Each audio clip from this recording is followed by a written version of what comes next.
Welcome to week 10 in advanced valuation. Here we have really three topics I'd like to cover this morning, and we might go further depending on where the questions and the discussion leads us. The three questions, or the three topics, is I'd like to discuss a bit more about plant and machinery value, especially at this time. Probably more likely that people have been digesting the readings and scratching their heads over what have you. And we'll also talk about emerging factors. That's this week's topic. There's going to be a lot of overlap in those two areas. And then the third thing I want to talk about is the coming exam. Okay, the exam advice document is now on Moodle, so you can read that in your own time, and we might also just talk it through. I think you'll find that the exam advice is the standard school format or content, and we may sort of say a few things more about that. I guess to preempt that particular part of the discussion. It has a very similar format to last year and really into previous years, with the exception that on occasions I've done viva voce, like spoken exams with the unit, and that's something we might talk about as we get to this third part of our workshop this morning. The first thing, though, before I put the recorder on, we were just discussing the curiosities around plant and machinery valuation, especially when we're valuing odd things that people put a value on merely because they're odd. Things like stamp collections, wine collections, fine art, even chandeliers and odd things. Okay, things that aren't connected to property in any way, and they have a value merely because people want them. Typically, they're not connected to their replacement costs, because often, like a stamp collection, what's the present value of a 10-cent stamp from 40 years ago or something? It's something else that's going on. And that's pretty much the puzzle that faces you as a plant and machinery valuer. I find plant and machinery valuation probably the most interesting part of valuation, partly because it's really hard.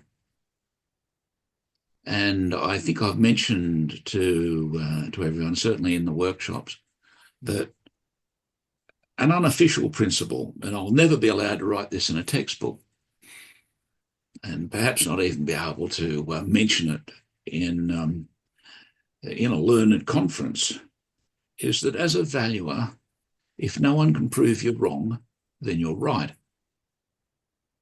That's an important, I guess, starting point. The other thing is that our job is to be estimating, forecasting a future sale. And that means that there's a riskiness in it. It's a forecast, so it's meant to get us close to the ballpark. It's a bit like predicting the weather, in that you might have a bit of a stab. This morning I woke up and the sun was shining and there was only a wispy cloud off in the distance, and I thought, oh, that's good. Great day to do the washing. Now as I speak, the clouds have come over. And I thought my forecast for, that was only a couple of hours ago, was going to be pretty reasonable. But I've been proven wrong. Valuers are in almost the same situation. The place where a valuer will become concerned is when you're wrong. It offends your client, usually because he's lost a lot of money, and you're likely to be finding yourself in court. Right? You've got to be able to prove that no valuer could have done the job better. If you can't be proved wrong, then you're right. Okay. So when you're doing a valuation assignment, it's always a matter of doing a thorough job, thinking up what appropriate method is you're going to adopt, being able to defend your method. Now, for some of you, you may have received comments in the margins of your assignments that talk about the weird word methodology. Valuers especially really need to be on top of the precise meaning of that word. In other words, the study of what method is appropriate. Methodology is the study of method. Okay, and then the method is what you actually adopt. And so as a valuer, certainly for the odd cases, and plant machinery is terrific at throwing up odd cases, the first thing you need to do before you actually go out and get your data or do your inspections or what have you is think through, will this method work? Will that method work? If I use this method, what pluses and minuses are involved in it, what data I need, and so on, right? And then you go off and you do whatever, and preferably with a check method as well. Okay. With that in mind, let's talk about, let's say, a stamp collection. What are the possibilities for its value? Any suggestions? Zero. Yeah, absolutely. Yeah. It all depends if there's a market for it. I mean, if someone wants to buy it, then it's worth value. If there's no market for it, it's not worth anything. Exactly. And okay, so I think we've got a low side. Actually, in some things, the value might even be negative, right? Because you might actually have to pay some dude to come along and take it away. Uh, you know, what's the second-hand value of a slightly used, nuclear power plant? Um, $10 million for someone to come along and clean up the site. And mines are things like that. But yeah, no, zero is pretty good for most things, right? Um, yeah, something as benign as a stamp collection, that's fine. What's the okay? What are the possibilities? Now, I think I'm going to do an experiment here. My aunt actually was an avid stamp collector, and she would spend $300 to $500 on stamps per month. Yep. She's she's recently, she has died with a very, very large stamp collection, but not organised. Organised per country. And it's not my job to work out the value of her stamp collection. There would be some that there would be some stamps, and it's because like they're large, or maybe they've got no stamp on them. They're considered really pretty or attractive, and they would merit more value. Yep. Perhaps ones that have got Queen Elizabeth on them because she's died. I think when someone dies, it goes up in value. Ones with Charles on it. I don't know if there are any stamps created in Australia with Charles on it. Well, I think a stamp with his son's image on it would probably hold more value than a stamp with Charles's value based on it. Mhm. No, good idea. Okay. And what other things? Okay, the Yeah, the rare, details. the rare, Condition, like it doesn't have cockroach or mouse damage, Yep. fading, Yep. um, whether it's still got the paper on the envelope on it, and how much the stamp from the post office covers the stamp. So if it's got no post office stamp on it, it's worth more than if it's got one just on the corner, and one where the stamp goes all over the stamp is worth less. This is what Wendy, I already I think you're well on the this is way what I to a think. specialization here. So, Ha, I said that me and my children didn't want any of the stamps, so I went to someone else. all right. And they sort of take you through the ins and outs? Yeah. No, they're going through the house room by room. The whole house was full of stamps, like there was hoarding as well. So there was a goat track between the stamps. There's lots of stamps. Extraordinary. No, no, good on them. Yeah, well, I remember visiting a place once, a friend of mine, and he collected pizza boxes. He had a marvelous collection of pizza boxes. They stood up, over a metre tall. They didn't have any pizzas in them. And when I went to see him, it did surprise me, actually, the quality of his pizza box collection. And Were they used pizza boxes? oh yeah. Is there a value on used pizza boxes that's less or higher than new pizza boxes? I don't know, but I mean, some of these things that the serious side of what I'm saying is that you've got this collection of things, stamps. They have an aura of being valuable. Sometimes they are, and in amongst all of those things, whose face is on it, what country it comes from, whether it looks nice, all those other little things about postmarks and whether they've got a bit of envelope off the sides. I think my father might have taken an interest in stamp collection, because I remember going over pretty much that list. Oh my goodness, this would be years ago, and him being very particular about it. I don't think his stamps collection ever went anywhere. I mean, certainly when he died, yeah, I suspect my brother just kind of confiscated it, and that was the last we've ever seen about it. And I'm not really too concerned. But there's a management question with it too, isn't it? It's what we could call a transaction cost. And Wendy's example, your example, Wendy, I think is a really good example of this. That you've got something that just to file it and catalogue it and find out which are the popular ones versus the valuable ones is going to be quite a task if it hasn't been done before.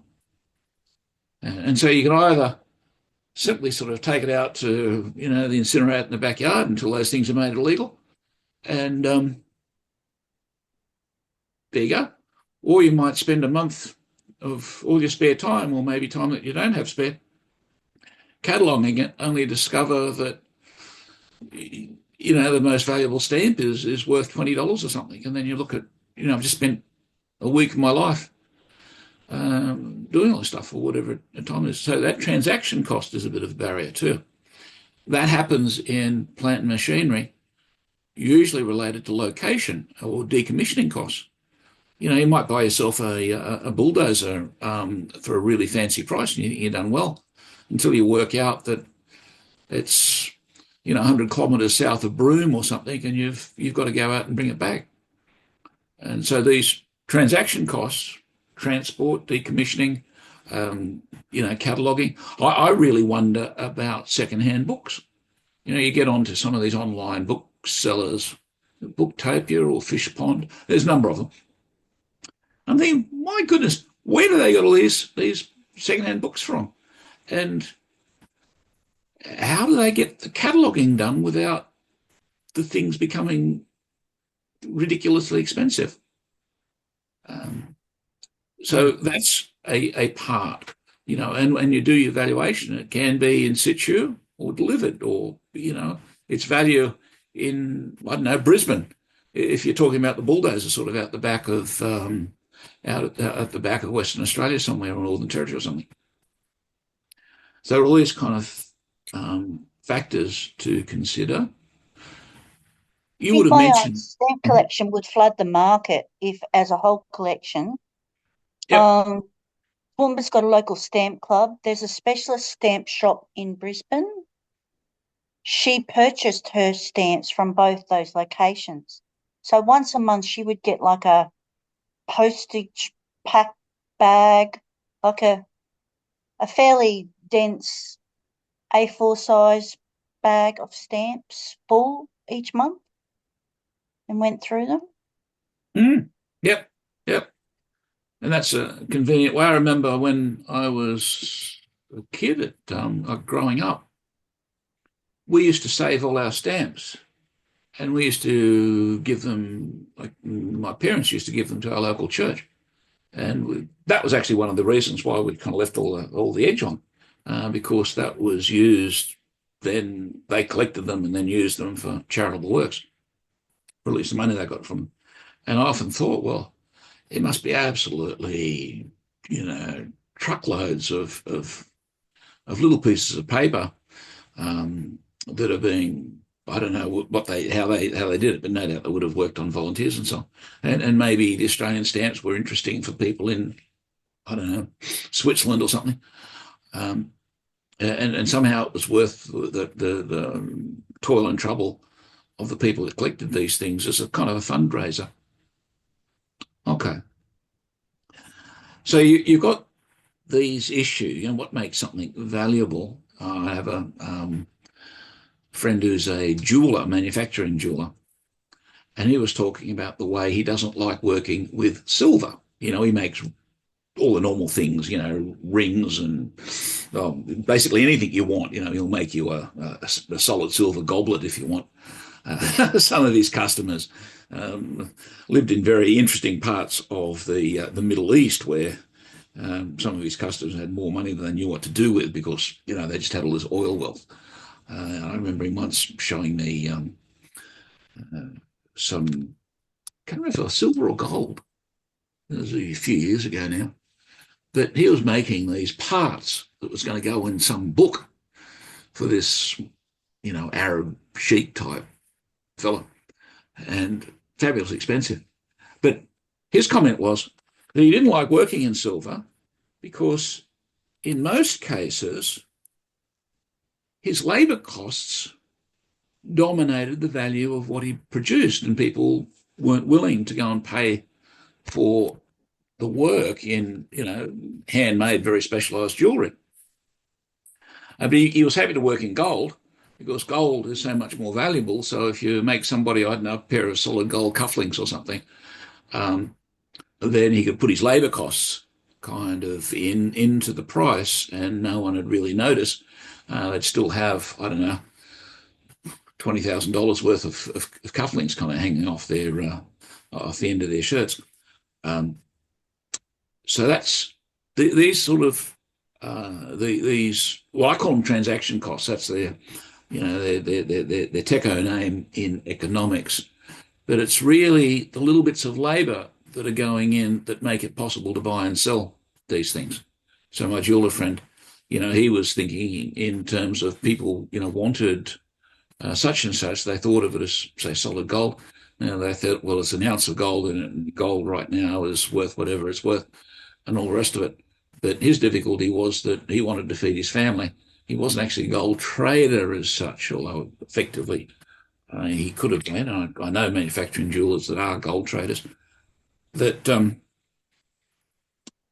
these transaction costs are important. Okay, that still hasn't sort of solved a particular problem. So to value a stamp collection, we've got to work out ultimately what people are willing to pay for it. And then this transaction cost business is kind of in there as well as something to consider. Not so much of an issue when you're talking about real estate because you don't have you certainly don't have transport costs and all that sort of stuff. You might have your conveyancer or something, but usually that's quite tolerable because Torrens title is a really efficient way of keeping track of property rights. But that's not so much the case when you're talking about these other things. There's something really fundamental though that always strikes me in the plant and machinery question. And I think the stamp collection is probably a really extreme example of it. Ultimately, what does value mean, okay, as a value? I've been sort of talking about a bit of this already. What does value mean? Not too sure, really. I mean, value. I'm sure there's a depreciation type of schedule you can work out what it's worth today, but that doesn't necessarily give it a value for what it's worth yesterday. Unless you look at recommended retail price or something, then that was the value. So there's some way to determine. I guess there's the cost of labour factored into the cost of the the involved pieces.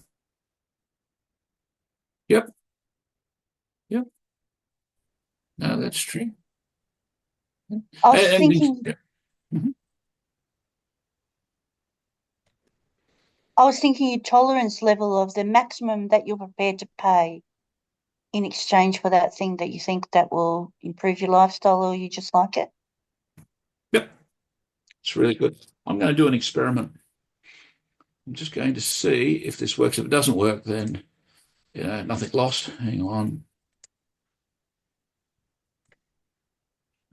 Press the wrong button, so just excuse me.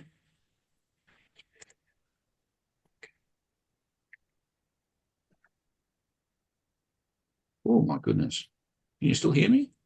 Yeah. Is this your new tricky little side camera? Yeah, yeah. Hey. I just want to see if it's going to work for me. I'm watching this show on Netflix, and it's or Stan or one of these other programs, and it's kind of silly. But the guy goes, "Huzzah!" every time he does something. And when you come up with your little your specialized camera view, it's like huzzah. Well, I must confess, beginning to feel a bit like that because just lately, oh my goodness, here we go. Right. Just lately, I found that every time I go to do something which is a little bit off the wall, it ends up causing an awful lot more bother than, I don't know, the exercise was worth, which is getting to be a little bit frustrating. I went to do a bit of work around the house, and I was my my my family, my father's family, we were sort of brought up in the bush, um, and very familiar with. Oh my goodness. Okay. Maybe without the light might be better.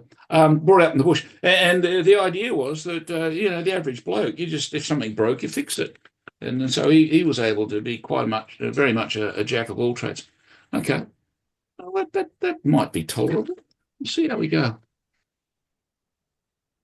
Okay, this goes back um, to very notion of value. Okay, sort of stamp collection.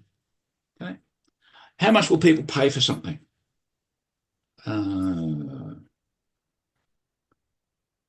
What will So, Garrick, when you were younger, did you get your hand smacked every time you used to write with your left hand?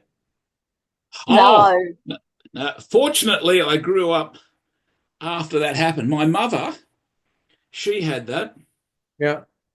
Uh, and as a result, she ended up starting to stutter. And Yeah. fortunately, I think one of her school teachers um, uh, got onto it, or I can't remember who it was, somebody did. And she had to get a special letter from her doctor saying Yeah. that she was allowed or she could only write with the left hand. So she's left handed to today. But Yeah. yeah, no, it was pretty hideous. Yeah. I'm Okay. left-handed as well. Ah, good on you. I once in one of the offices I was working in, we we started talking about being left-handed for some reason, and we just did a bit of a straw count. There's probably half a dozen of us in this section, including the boss, and it turned out that something like about 60 or 70, probably about three quarters, something like that. It was like two-thirds, three-quarters of us were all left-handed. Yeah. And we put it down to perhaps it was associated with, particular sort of mental abilities, which were all, that was in the survey office back in Hmm. those days. So we were doing like pretty heavy duty mathematics and all the stuff that surveyors do. And out of that, our boss, he had, he was left-handed, but he'd been sort of given the torture treatment to write right-handed. As a result, he was ambidextrous, and you'd see Yeah. him, and he'd write sentences, with both hands. Yeah, it was weird to watch, but got a lot of work done for him. Okay, what will people pay? Okay, and we'll I say, think that's the aspect of it, isn't it? right, I think that gives you the upper limit.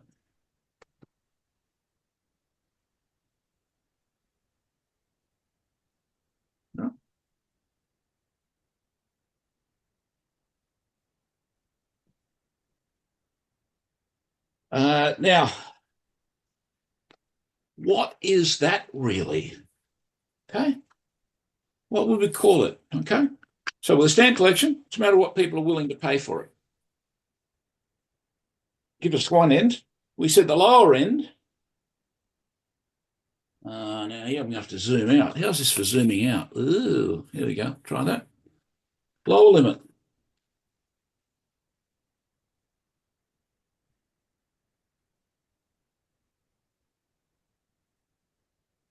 Well, then you're looking at disposal costs and those sort of aspects. Is Yep. that right? So we'll say $0. Which could be negative dollars, in fact, couldn't it? Because it may Yeah, actually cost yeah, you money to dispose of something. So you buy a big plant machinery item and it costs you $1,000 to get it to you, but really to get rid of it, it costs you another $1,000 to take it away. yeah, yeah, yeah. No, yep. So we've got this lower limit. Okay. So we've got those. Now, yeah, we won't. That's the lower limit, though. Let's take those aside for a while, just the actual numbers of it. What's the lower limit for most things? Most things that have got, like, let's say furniture. We could talk about depreciated replacement cost with furniture, but and Wendy's probably going to be the best help with this. What do you think It's really ripped, sets its it's value? stained, it's smelly. Maybe with smaller houses, it's really large. And then it would be expensive to fix it. Yep. Okay. So we're looking at condition. I'm going to put condition,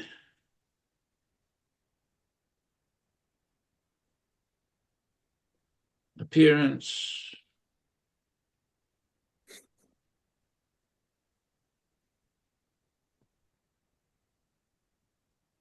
rarity. Don't know if you can read that. Okay. Then who the maker of the furniture was? Yep. Origin, we'll say. So if it's like a brand name piano or something like that, maker.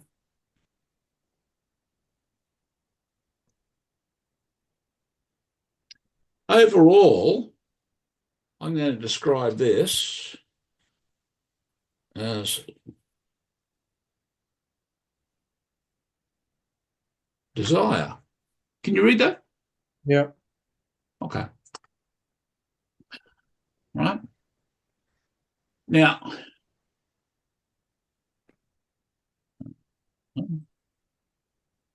okay. So you got these, what people will pay for it. And so even if you spend $1 million making something, if it's really ugly or you don't need it, or I can go down to Woolies and buy one just like it, it's not very rare, I'm probably, just wasting my money. Right? But that ultimately sets what I'd call the upper limit. Okay, so the upper limit is set by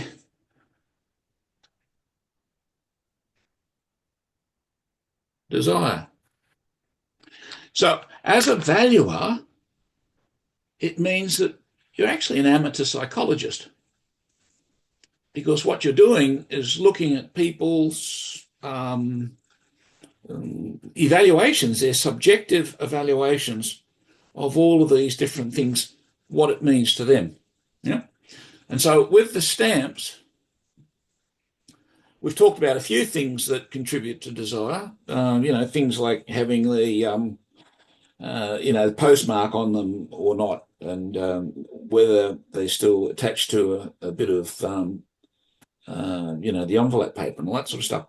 Okay, those things are all conditioning the desire. They're not necessarily having too much to do with the supply side. Oh, while we're talking about this, the other really big word here,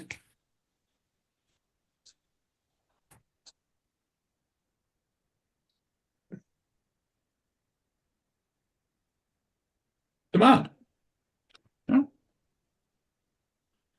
Demand sets the top end of the value. Now, we could be talking about things like what we're talking about, carbon property, water property, the value of biota, all of that stuff.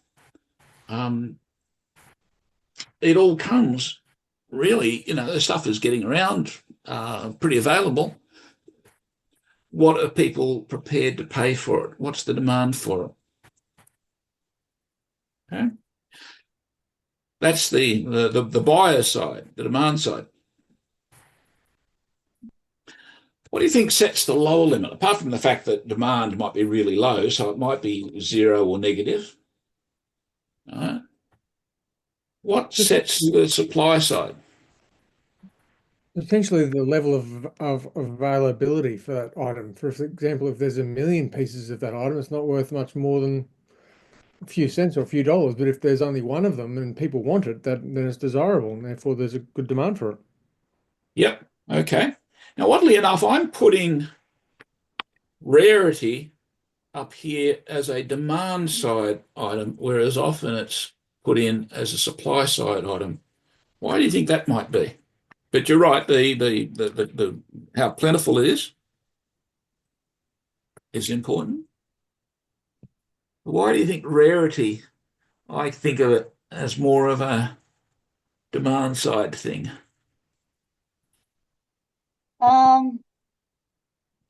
Well, there's a lot of land in Australia that is dry land. There's a lot of land in Australia. Well, we've got a desert in the middle of Australia. Not many people really want to live there because it's harder to live there. There's more labour that needs to be exerted to survive, keep a plant alive.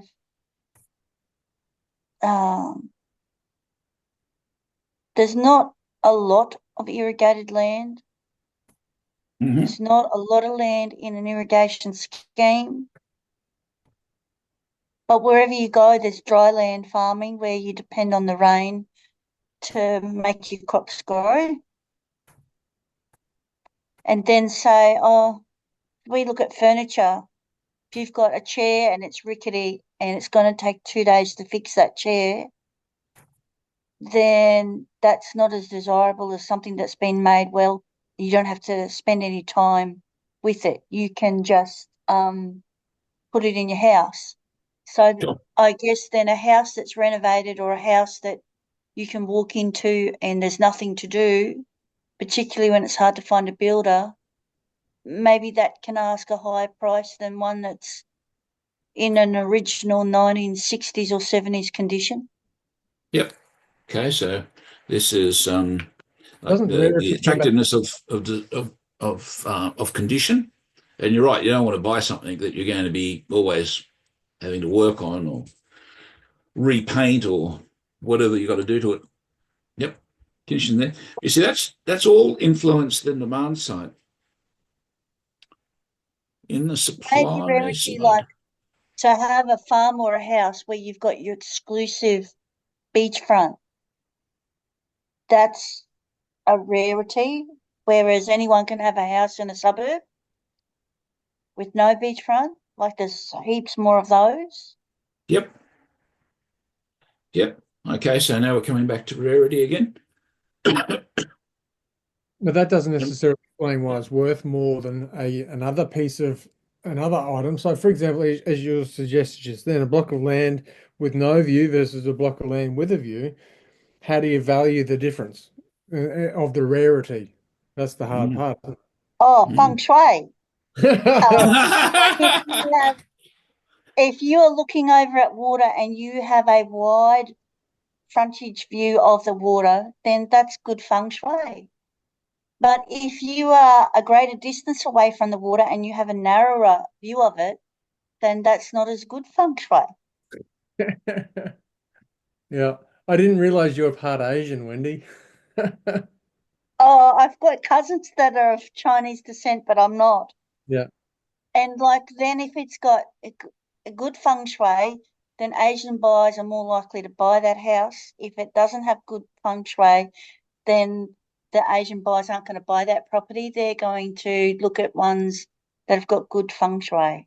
Yeah. You probably don't say good feng shui. That might not even be how you pronounce it. Mm. Yeah. I've come across people that have, of again, sort of Chinese origin who are able to pronounce that expression correctly, Feng and I shui. can't even remember.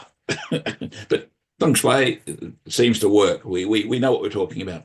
Yeah, this idea of some delightful character which is in it, whether it's aesthetic or because feng shui has a lot to do with pleasing the spirits, and which I think is why you have specialists, in it, and why typically you need a Chinese person to come along and actually do a feng shui evaluation, because they understand the dynamics and how they work.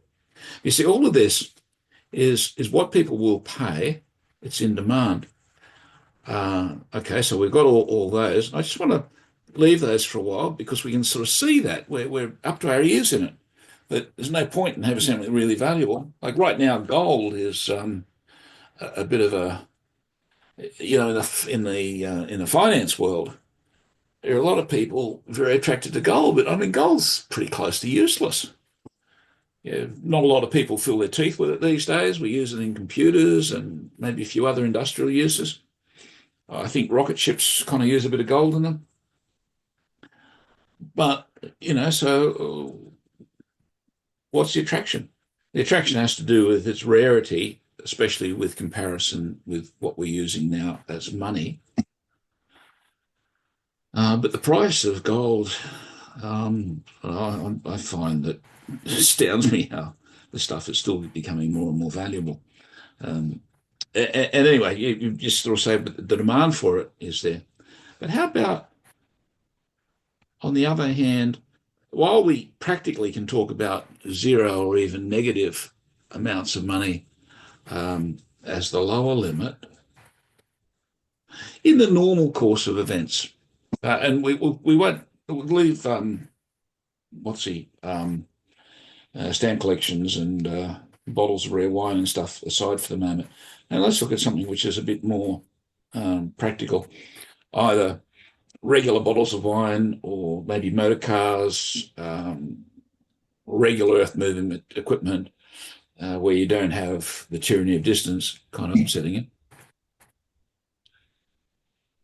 If you go down to, I don't know, I mean, in Australia, we still have more or less price tags on most things, but if you go to buy yourself a tractor, for instance, and so you're going down to the tractor dealer, John Deere distributorship in St. George or wherever the closest one is, they wouldn't have a. Anyway, you've got an idea of how much you want to spend on it, or at least you're prepared because you understand what that particular item is worth. So you've got demand, you know that it's going to be useful on your farm or whatever. So you've got your demand worked out.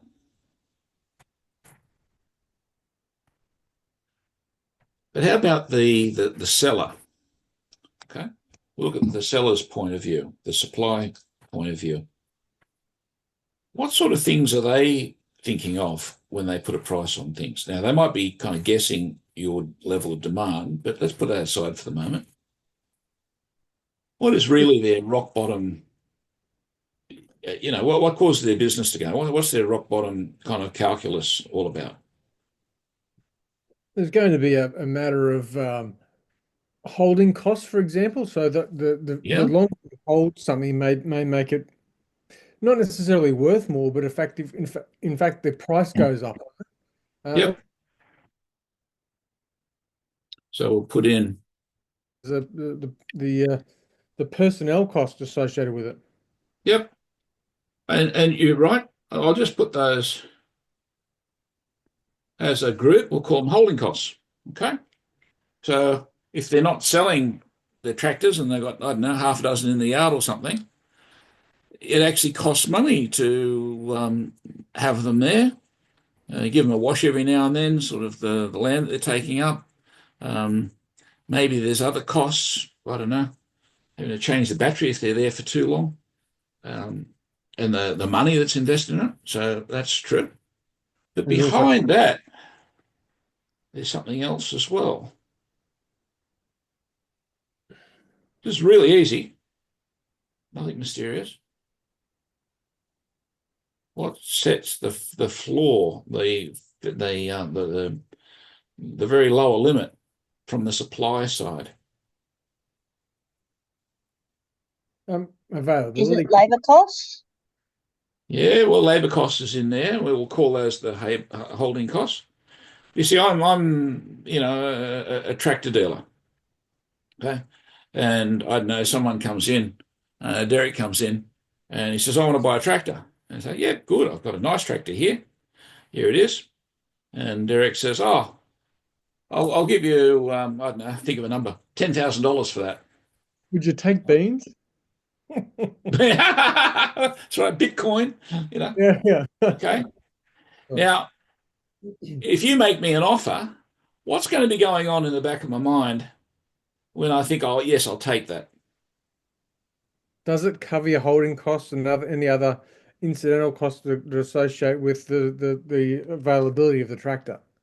Yeah, that's true. They're all to do with, the checks that the tractor dealer is writing just about to keep his doors open in his shop. There's something really, really fundamental though. What if the tractor dealer, if you come along and I don't know, offer $10,000 for I don't know, 2020 model 400 horsepower tractor, Wendy, what do you think would be going through his mind? His holding costs, like how No, much it costs him to run his business per week, per month. sure enough. But what's the fundamental holding cost, if you like? Very simple thing. Derek's The offered $10,000 for a 400, like a 5-year-old 400 horsepower John Deere tractor. If you were the dealer, what would you say? It'd be the cost to run your family and business. Yeah, yeah. Wouldn't you say, though, hang on, to get this up from Brisbane or across from America where it's made or wherever it's made, this thing's cost me $400,000 or something, or whatever the number is. Well, maybe $200,000. And so I'd be saying, even before I start thinking about my holding costs, putting the light on and paying the rent on my yard, the actual cost of the tractor. Mhm. Right? Then there's importing costs because John Yeah. Deere comes from America at the moment, and there Well, is a fair cost with that. But can't you lump all of that into to do with holding costs? I mean, you're not holding anything if you don't have the tractor.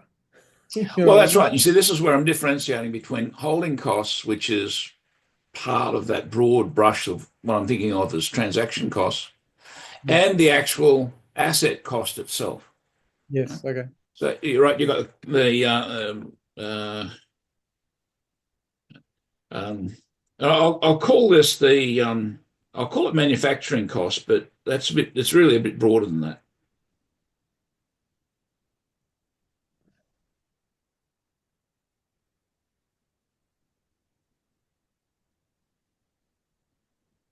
And we can sort of break it down as we'll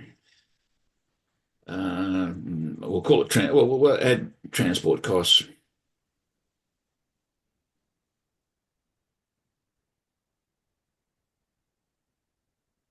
Right? As we look down this side of it, holding costs, manufacturing costs, transport costs, import costs, all the rest of it.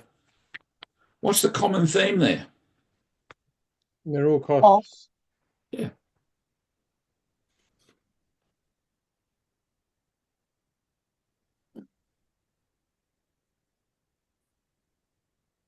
So in the normal course of events, cost is an important thing as well. When you've got your aunt's stamp collection, to a certain extent, you've obtained the stamp collection, under those particular circumstances, basically for nothing.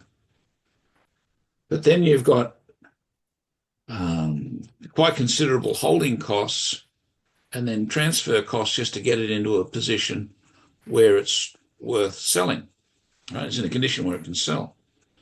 But with most things, the lower limit is costs.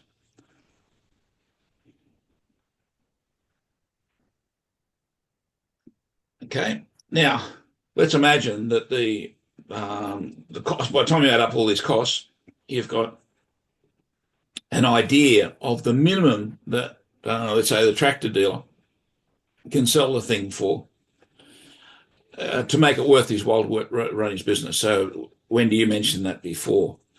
Minimum cost, minimum lower is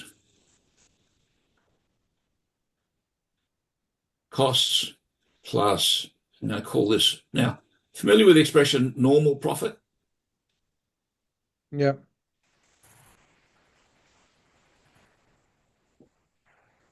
Okay.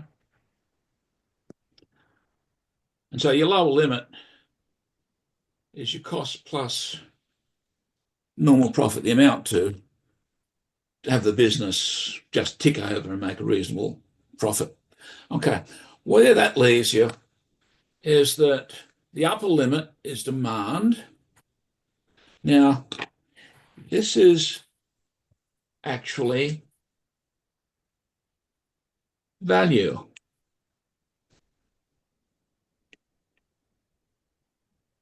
What's value? We've got costs here. Cost plus a perceived margin. Yeah, well, you see here we've got the cost plus your normal profit, your normal margin, right? That gives us the lower value, well, the lower price. Up here, we've got what the purchaser might be willing to pay if their arm's twisted a bit, right? And we call that, well, what I want to get you thinking about is this word value here. Here, the dollar number, whatever it is, okay, it may be down to zero or even negative, but let's not worry about that right now. In normal circumstances, the minimum number to have the transfer, like the transaction happen, is cost plus normal profit. Well, normal profit is really just another cost as well. But this gives you a range in the normal case. Okay, for the tractor person, he might have, $400,000 worth of costs plus normal profits. And so he says, okay, that's right in the yard right now. If I sell it for less than $400,000, I'm making a loss. So it's got to be, $450,000 to make it worthwhile. And so that's the price that he puts, on the windscreen, if tractors have windscreens. But that's the lower limit. He can't sell it for less than that and run his business. But it's a cost. It's actually not a value. Up here, you've got true value. And I'd say that gives a range.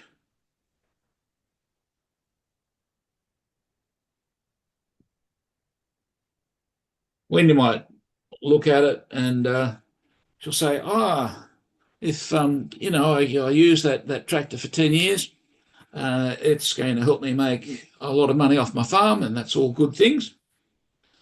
And you might do some general estimate, and you say, well, I'll be prepared to pay $800,000 for this piece of machinery.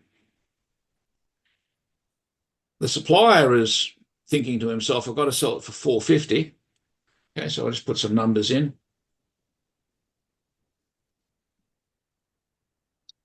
And we'll call this 800.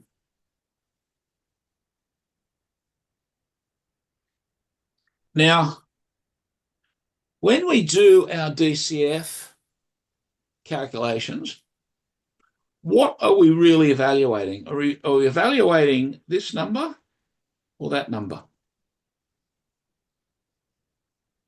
Well, it all depends if you're the seller or the buyer. Ultimately, if you're selling, evaluating your own fixed cost and margins and those sort of things, and the cost, your holding cost for the tractor. But if you're the buyer, you're going, well, how much can I make from the usage of the tractor? So they're two different calculations.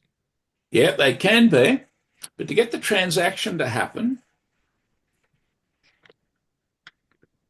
when the buyer does a DCF, is he working on his costs or something else?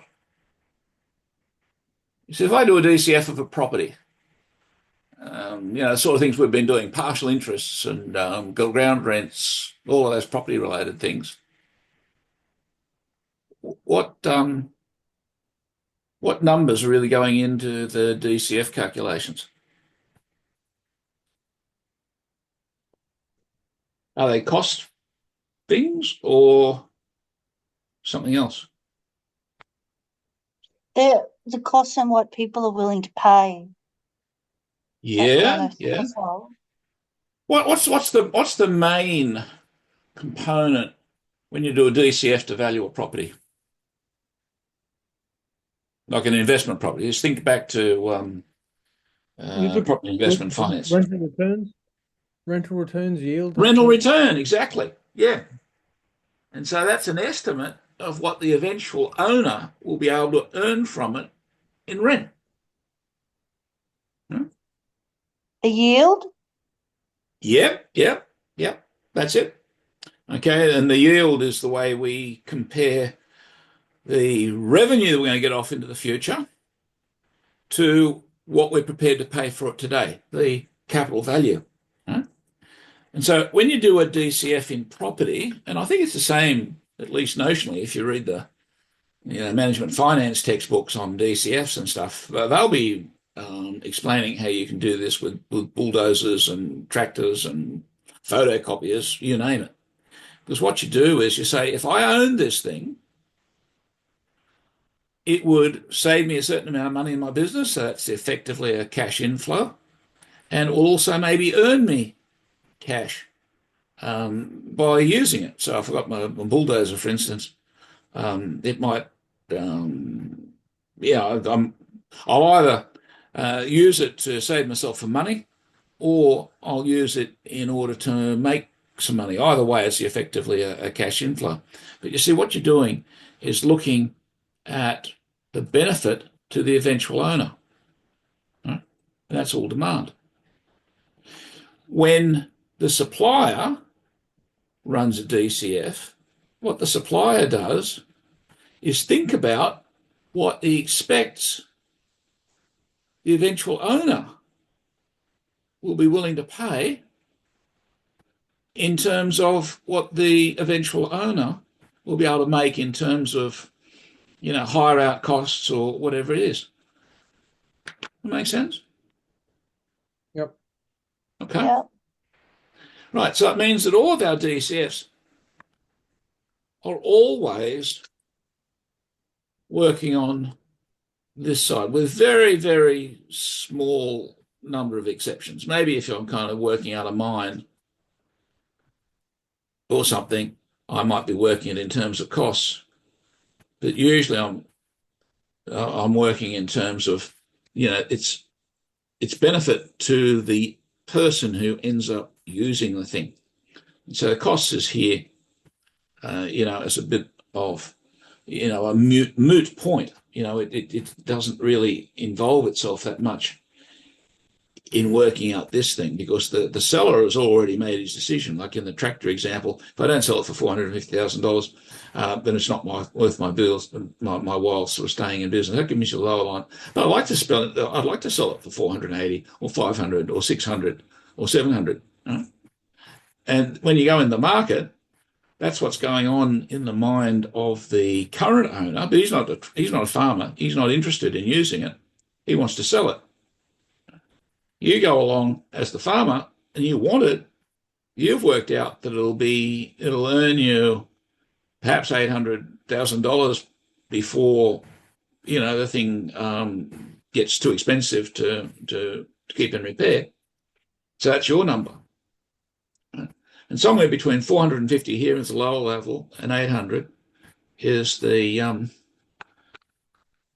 it's going to be where the price is. If it comes in at, let's say, $600,000 or what have you, and that'll be nice. Everyone will be happy when you'll go home with a new tractor, because she thinks, well, using this tractor is going to earn me $200,000. The dealer is really happy because he sold it for 600, which is 150,000 more than he sort of could have on a bad day. So he's happy, and so we're both happy. Is that the right outcome? That's the art of the deal. Yeah, true. And we'll just put in here in this example, we'll put it over here to keep the numbers in line, 600. And out of the whole deal, Wendy's probably better off to the tune of 200,000. Derek, the machinery supplier, he's better off to 150. So in a sense, he's done a really good job. He's done he's been very benevolent. If he charged 700, would Wendy still buy the tractor?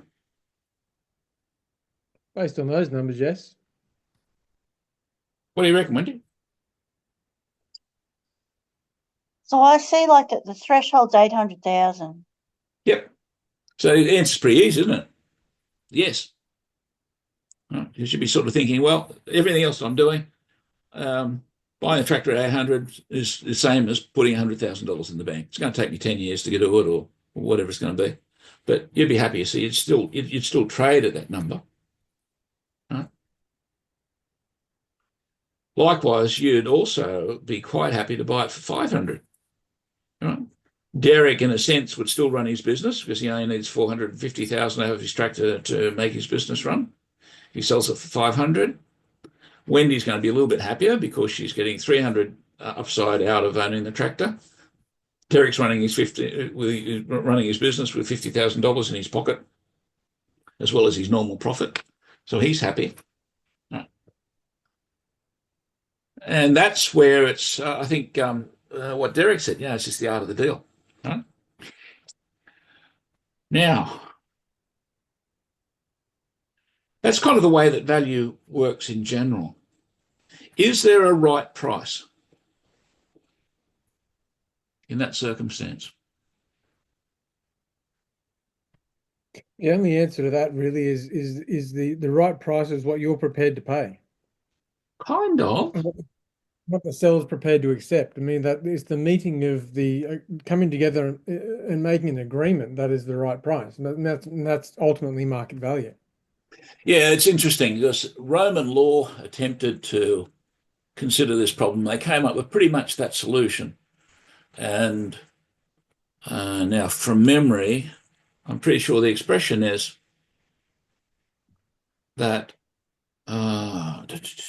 there's a phrase, it's something like, a willing party cannot be wronged. I think that goes back to Roman law. A willing party can't be wronged.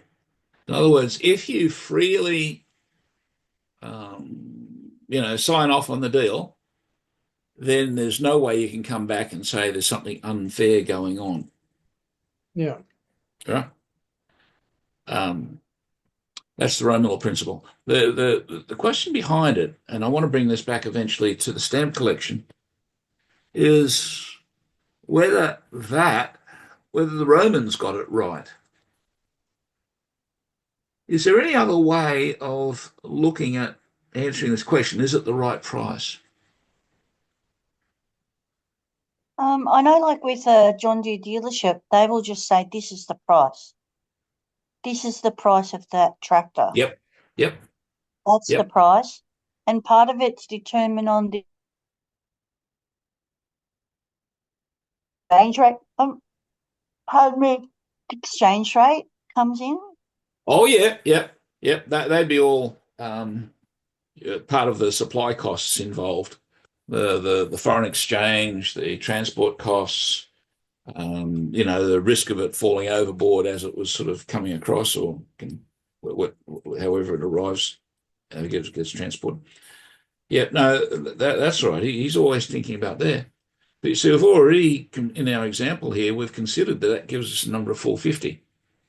And we don't know where between 450 and 800 the price is going to come in.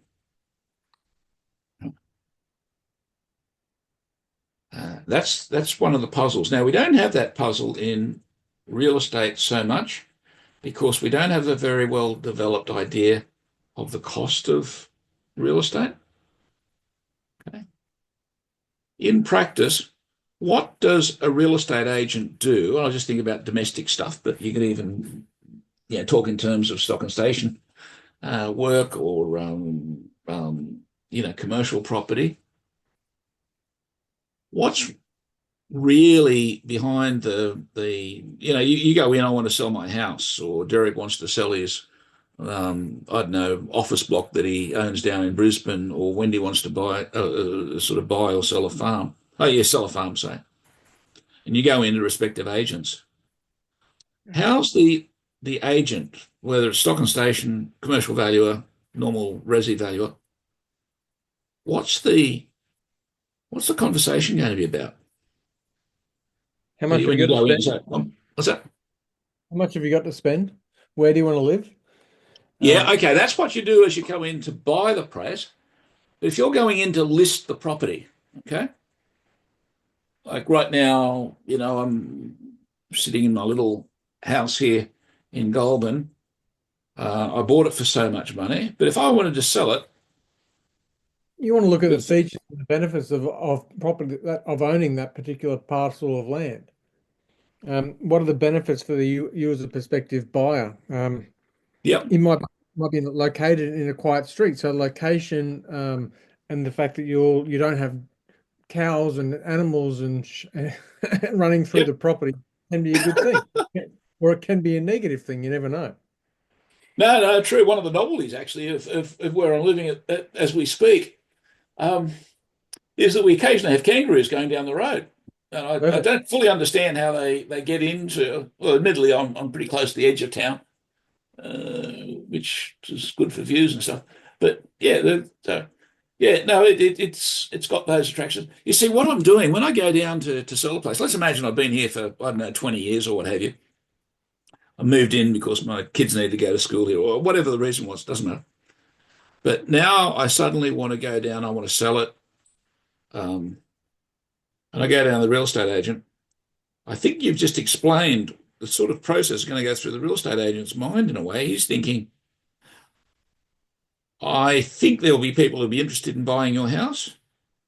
And the next thing that's kind of going on, whether he says it or not, is I think they would be willing to pay XYZ because it is close to town and it does have kangaroos running down the street or whatever it is. And the paint's not falling off the walls and all the other things that they do. The real estate agent will be thinking in terms of demand. Right? He won't be thinking in terms of, I built this place in, I don't know, 1985 or something. And, back then it cost me an awful lot of money. It cost me, it must have been about $15,000 to build. Or let's say, I don't know what the number was in the 1980s in Goulburn, but it may have been, let's say, $100,000. Right? The real estate agent's not going to be interested in what my costs were. He's only interested in people's willingness to pay. He sets the price entirely on the anticipated demand. And that's the same whether I'm selling an office block in Brisbane or a farm at St. George. What the agent is going to be looking at when he gives an appraisal ultimately always comes down to demand. And it might be in terms of, oh yes, the house is 40 years old and it needs kind of $100,000 worth of reno on it or something. And that looks like a cost item because it has to do with the manufacturing cost of getting a house up to standard. But in fact, it's in terms of what the buyer, the sums that will be going through the buyer's head. You with me? Yep. Okay. The point here that we sort of keep coming back to is we've got the cost, which gives you the lower amount. We've got the value, which is entirely in the buyer's mind. Here and now, it's in terms of condition, rarity, and things like that. But ultimately, it's sort of panning out in terms of what delights involved in owning the thing, whether they're investment delights in terms of rent or whether personal delights in terms of just the pleasure of, I've bought myself, I don't know, a work of art or something. I put it on the wall. Okay, it is sort of done by a very famous Australian artist, so it's fairly rare. There's only so many of them. It looks really nice. I want it on my wall, and can bring me pleasure. Okay. If we're talking about a work of art, then the origin, the maker of it is got a bit of an issue. So all of these things are all demand items, right? How does that come back to the now we'll do the stamp collection. What does that mean the value of the stamp collection is going to be? Is it worked out in terms of these or those or something in between? I think you need to work out what sort of level of demand you're going to have for that particular item. I mean, if you presume, for example, that someone's going to pay you $1,000 a stamp, then it's worth $1,000 times X amount of stamps you own. But if it's only worth $500 a stamp, well, you do the math on that. Exactly right. Yep. Yeah. And so your stamp collection means that you have to understand the people who want to buy stamps. And like so many areas of valuation, it means you've got to do really, well, get sort of street knowledge, but an awful lot of that comes down to sort of the psychology. And you get the psychology, you measure the psychology that's going on in terms of what people have paid. Now, again, we're going to come back to the comparables method, right? For similar stamps in the past. I know my father he did have a penny collection, a coin collection. And I think he'd started it when he was a kid. So he was a boy back in the 1930s. And so I think his early ones, he had sort of old pennies that he collected when he was a kid. And a penny was worth an awful lot of money. And apparently there was I think it was a 1930 penny, but apparently extraordinarily rare. And so that was the big one. And he had his coin collection, every penny that was made right up until we turned into decimal currency, except for this one coin. But as a result of that, his coin collection was incomplete. And it was probably, worth more than the face value of the money, but it really was hardly worth taking down to the dealer. And so checking out demand is always important. That's a very practical thing. And ultimately, it's things like the collectibles. It really comes down to comparables ultimately, because you're not going to have like an income approach from it. Now that applies to your fine wines. I mean, I find fine wine collections really weird. I had to do a big collection of fine wines once. It was quite a few years ago. Um, and oh my goodness, I can't even remember how many bottles of wine were involved. But the fellow was, if you like, a financial investor in wines. And so he had, oh, I don't know, sort of 10 dozen of this vintage and 15 dozen of that vintage, and, on and on it went. And he bought it merely for the point of view of making money out of it. And the way we valued it was looking at the way that wine vintages behaved. And so we had to look at, obviously you don't, well, most people don't drink a bottle of wine if, it's only just been put in a bottle. They'll have it sit for a few years before it's kind of even commercially worthwhile. And then from there, it becomes more valuable. And so by looking at the history of how wines tended to appreciate in value over time, was really helpful for valuing that collection. But then you had to go through each vintage, and had it won prizes and all sorts of stuff. And so what we're able to do is derive a discount rate or an appreciation rate, if you like, worked out from the market. Then we had to basically class the wines. We had to have an estimate of when the winemakers had estimated they'd have optimum value. And we basically put the thing into a kind of a DCF, and that did the job for us. So it was a really interesting project.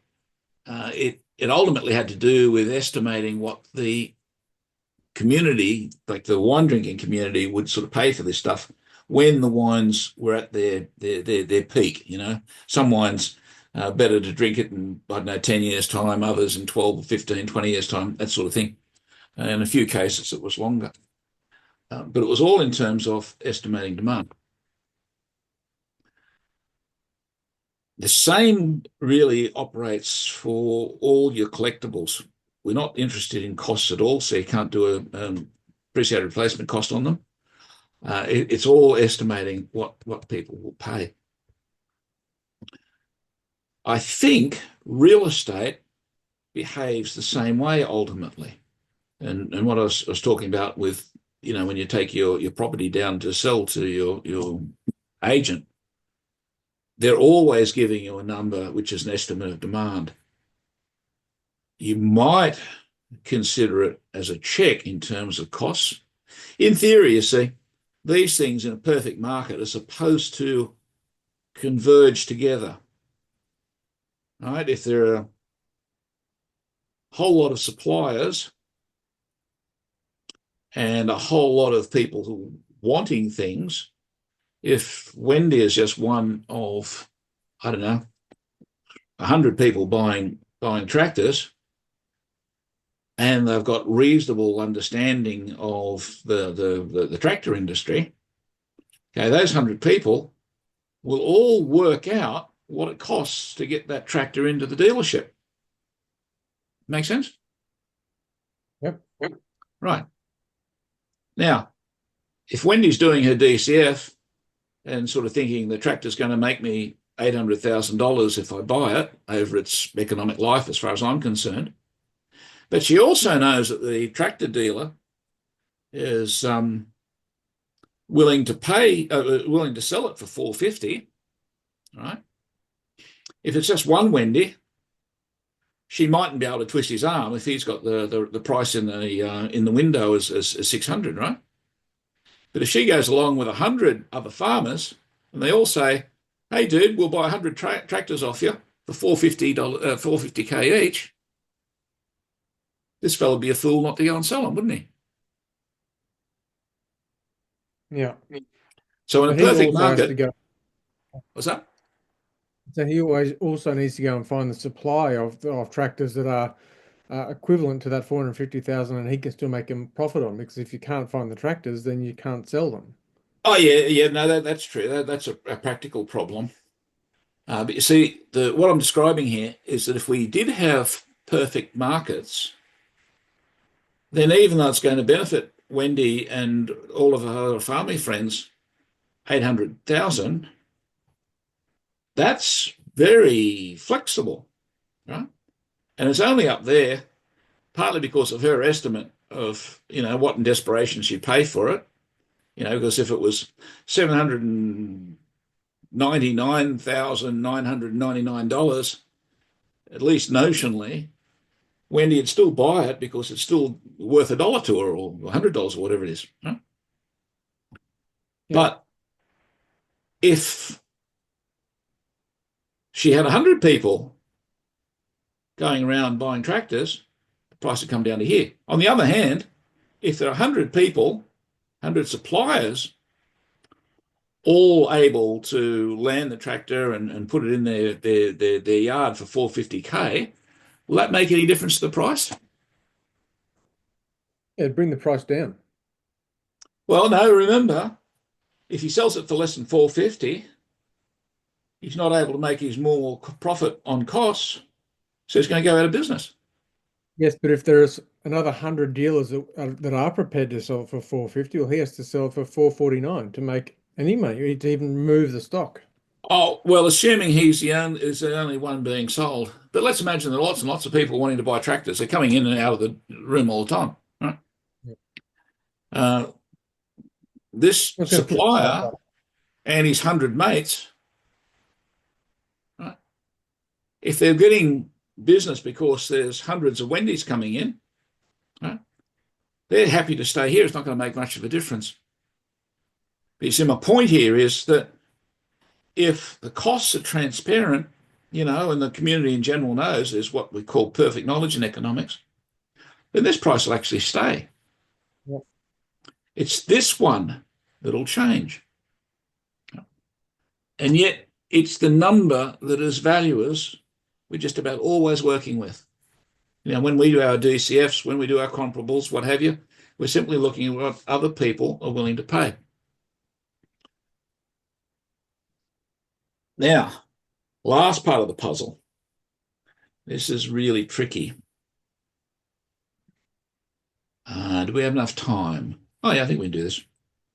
Okay. I'm just going to move up a bit. And I don't think I've done causality with you. No. No? Okay.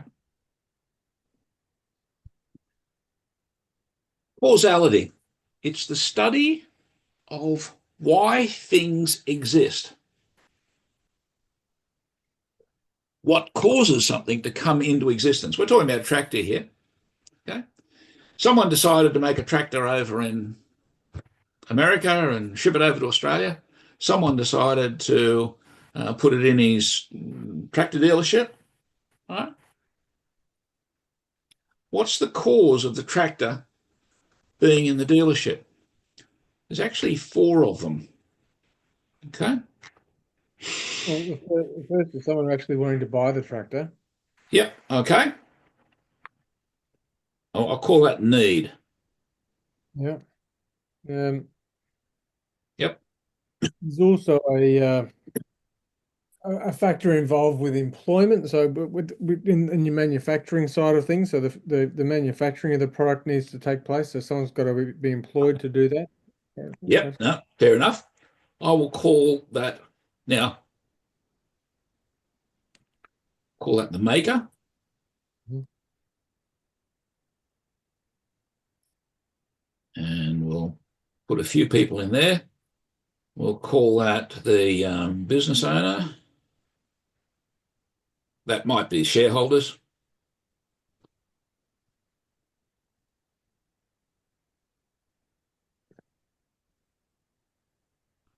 Also employees, the people actually, on the floor making tractors and doing the payroll and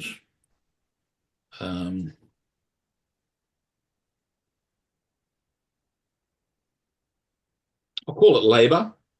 Labor can be both physical and mental, but one way or another, he's got the business owner, and the employees. They're the people that are actually on the ground, actually, with spanners and telling people what to do and all that sort of stuff. So management and labour to do it. Okay. The tractor is going to be made out of steel and whatnot, isn't it? Yeah. So I'll call that the raw materials. I don't particularly want to buy a plastic tractor. Not unless it's for your grandson. That's right. Oh, I'll tell you what, I've been watching, every now and then you put your nose into YouTube, and every time I turn around, they're selling these super duper laser welders at the moment. So you go to watch something on YouTube and you get these little ads from China or somewhere, these laser welders. For $60 or something, you get a welder. I came across a YouTube where this fellow actually bought one. I think that's what he does. He has a YouTube channel where he buys sort of things that are too good to be true. Anyway, it turns out the thing's a soldering iron. Sold as a welder. Anyway, the raw materials. Just in terms of steel and glass and whatever you're going to be. You can have all your employees, your labourers, your fitters and turners and all the rest of it, your makers, and you've got your management, sort of who's basically management labour. Okay. And if they're given a pile of steel to make a tractor, they've also got to have an idea of what they're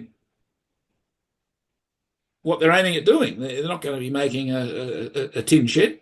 They're going to be making a tractor. And so they've got to have an idea of what shape it's going to be. I'm going to call this design.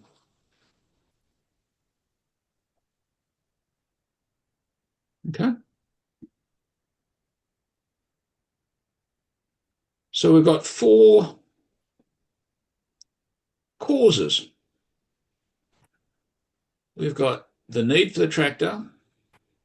We've got the raw materials. We've got the blueprints and, computer diagrams and all the rest of it of what the tractor's going to look like when it's made. But to turn the raw materials into the tractor, in other words, to put the design into the raw materials, you've got to have a maker. Okay. That gives us 4 causes. It's pretty hard to find anything that exists in the world we live in that doesn't have those 4 causes. You can even go as far as out in the bush, see a kangaroo. What caused the kangaroo? It's probably a little bit of that's probably the trickiest one to work out. But the kangaroo, one way or another, is a kangaroo, not a rabbit. It's made out of the grass that it eats and the air that it breathes and the water that it drinks. Its maker has to do with its genetics and basically the pattern which is kind of built into it, and the energy and whatnot goes in. And somehow there's need. Well, it's probably actually I probably gave you that's probably about one of the most difficult ones to work on. If you think of anything that we're really interested. Example. So yeah. So with the tractor example, I just keep thinking you'll need a shed. You'll need some land to be able to construct it. Oh yeah, yep.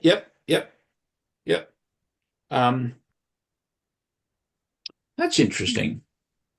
I'll put that under tools. I'll put tools in here. Like the shed for sure, but also the welding machines, the lathes, the foundries, all that stuff, all those tools. They're all part of taking the steel and putting the design into it, aren't they? And you're right. I'll include the shed in there as well. So lots of things, because you could conceivably make a tractor without a shed. It'd be hard work, whether you're using a tent or simply just out there in the sunshine. But all of those tools just mean that the labour is able to be far more efficient using the raw materials or putting the design into the raw materials. Okay. Now, last part of this I want to look at is ownership. These are causes.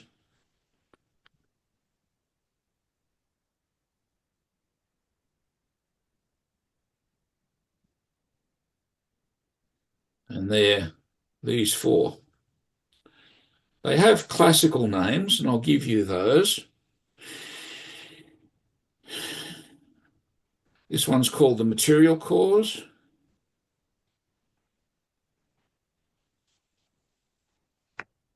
Because it's the matter, the raw materials. The design is the shape of the thing, which is also can be called the form of the thing. Shape or form. Okay, what form is, I don't know, if we're going to be using transport to go from A to B, what form is the transport going to be? We're not really talking is what the shape is, what the type is. Okay, when the classical names for this has to do with form, but it's written as formal cause. Formal cause, the design, the form of the thing, the shape of the thing. The maker, this has got a name which is a bit off the wall, but it's worth remembering. Its classical name is efficient cause. Okay. Why I've never been able to work out, I guess because the better the maker is able to put the design into the raw materials, the more efficient it is. I don't know. But anyway, it's just the name which is being used. And then the need, that is what basically finishes the whole process. The need here is what causes the entrepreneur, the business owner, to decide to make tractors in the first place. It causes him to buy the raw materials. It causes him to, I don't know, employ engineers and whatever else to work out the best way to make a tractor. If there was no need for tractors, would the business owner bother making them? No.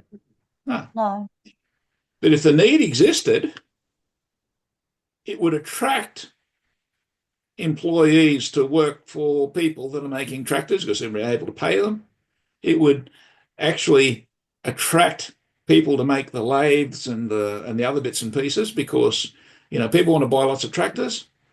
There's some business owner getting around and he's saying, well, I really need a shed to go and pull this stuff in, and I need sort of lathes and welders and foundries and whatnot.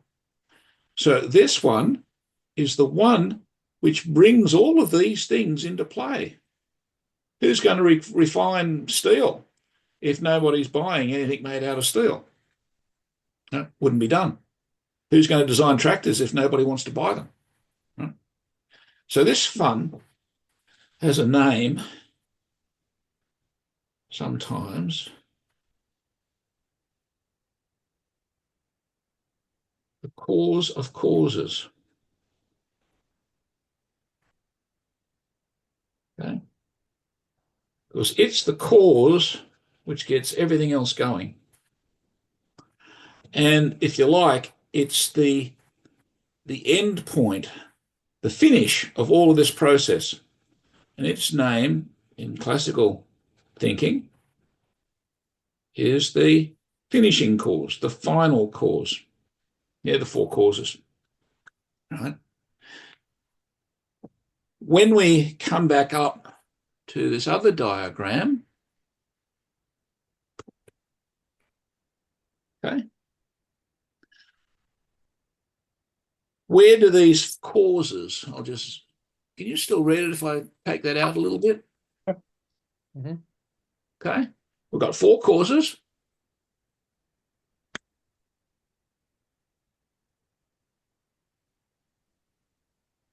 The tractor supplier. What causes is he responsible for? What does he bring to the table out of these four? Well, he brings the material. Yep, the material. It's already built as a tractor.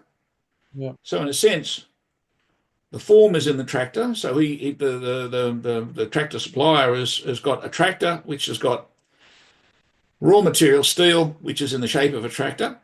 So the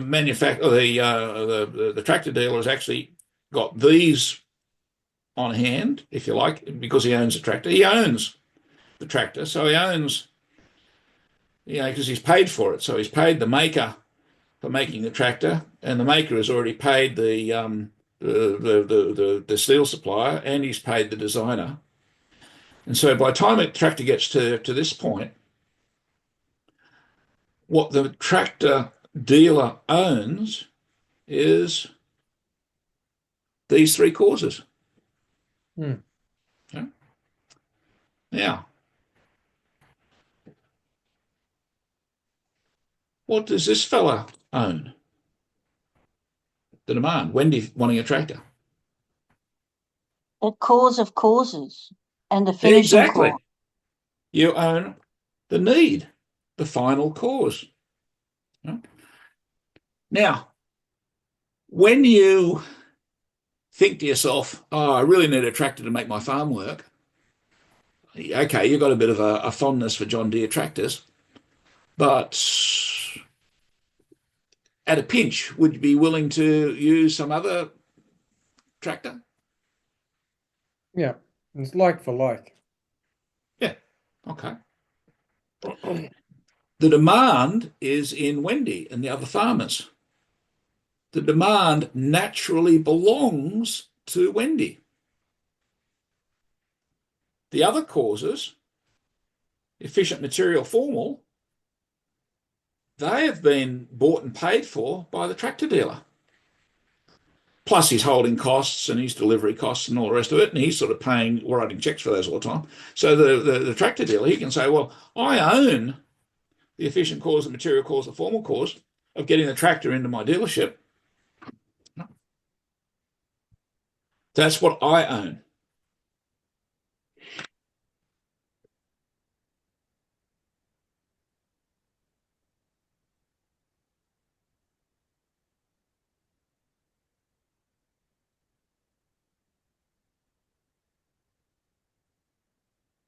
Okay, so the supplier owns these causes. Then the buyer, or the potential buyer,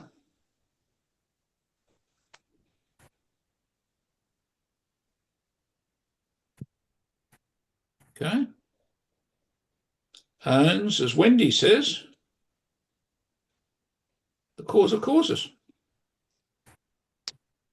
Right? That makes sense? Yeah. Okay. If we've got the 450K number, this is before we even start sort of buying and selling, who actually has the rights to that 450K? The The product, seller. the seller. Say again?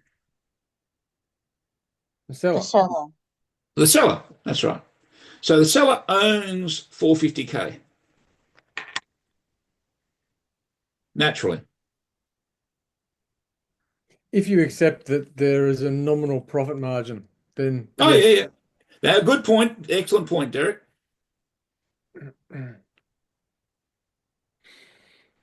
Okay.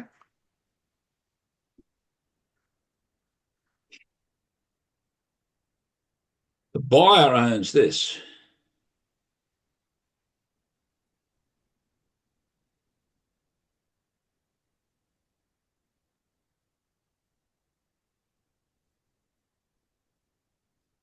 The buyer owns 800K. Okay.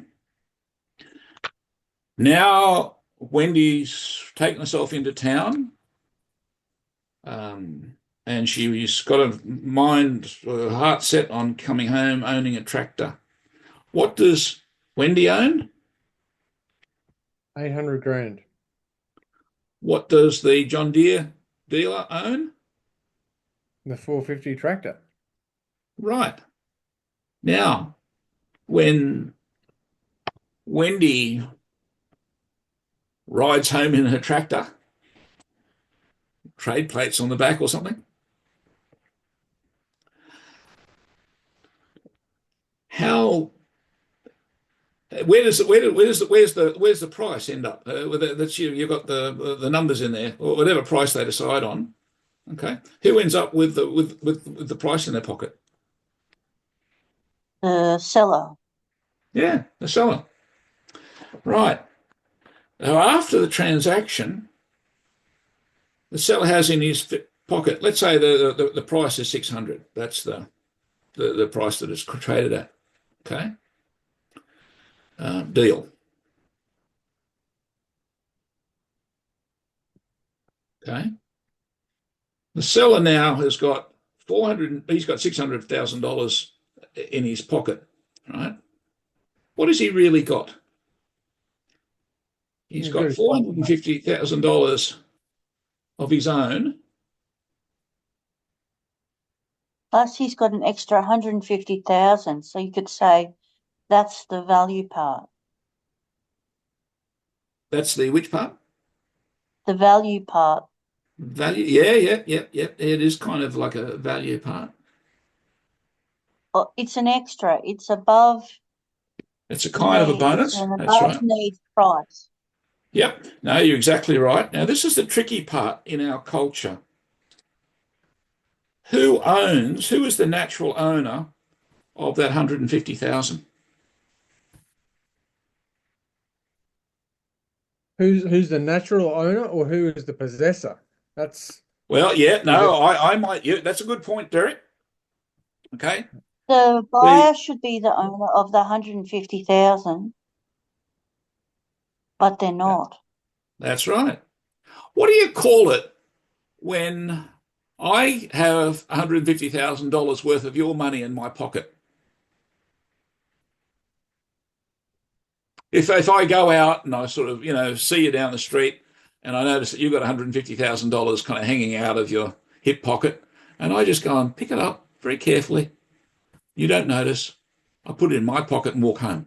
What do you call that? Stealing? Yeah. Yeah. Yeah. It's all about creating a reason that you should have that $150,000. And the reason in this situation is that you were able to negotiate a better price for the $450,000 tractor. Sure. What does a con man do? Shows reasons why he's worth that $150,000. That's right. That's right. Now, have a bit of a think about that. Turn it over in your minds. That's the way our culture has been doing business now for about half a millennia. Most of the time, it doesn't hurt too much, but on occasions, it creates a lot of really odd situations. Little things like global financial crises and Great Depressions and stuff. But most of the time, it works out okay. What you folks have convinced me of, and okay, I've given you a little bit of help, is that when the tractor sells for 600, that's the deal, because of the smarts of the tractor dealer. He knows he can sell it for 450, but he's come away and he's smiling and he's taking his wife for a trip around the world or what have you because he's done such a good job. Okay, he owns 450, which is all he needs to receive in order to live comfortably, pay all of his business costs, pay his employees, everything else he's got to do. He's also got $150,000 here, which is this value business, which actually belongs to Wendy.